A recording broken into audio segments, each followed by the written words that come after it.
हम ऐसे कौन से कर्म करते हैं जिसे हम अगले जन्म में भी भोगते हैं। महाभारत के युद्ध में जब कर्ण और अर्जुन का संघर्ष चल रहा था, तब अचानक से एक सर्प कर्ण के सामने आया। तभी कर्ण ने उससे पूछा, आप कौन हैं और यहाँ कैसे? तभी सर्प ने कहा, मैं नागों का राजा हूँ और बचपन से ही अर्जुन का शत्रु हूँ। और कारण ये है कि अर्जुन ने एक दिन अपने तीर से मेरी माँ को रास्ते से उठाकर दूसरी ओर फेंका था और वह आग में जा गिरी थी और आग से जलकर मर गई थी।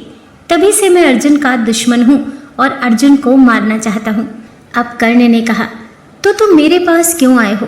तभी सर्प ने कहा, आप मेरी एक सहायता कीजिए। आप मुझे अपने बाण पर बिठाकर अर्जुन तक पहुँचा दीजिए। मैं उसे वहीं डस लूँगा और ख़त्म कर दूँगा।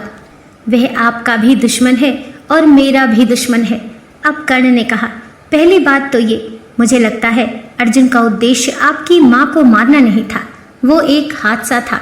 और दूसरी बात ये कि जब मैं खुद सक्षम हूँ अर्जुन से युद्ध करने के लिए, तो मैं आपकी सहायता क्यों लूँ? कुछ भी ऐसा क्यों करूँ जो छल कपट कहलाए और आगे आने वाली मानवता मुझे तिरस्कार की नज़रों से देखे। कर्ण कहता है कि ये दुश्मनी सिर्फ एक जन्म की है, इसीलिए इस तरह के कर्म करके मैं अपने आगे के जन्म क्यों बिगाड़ लूँ।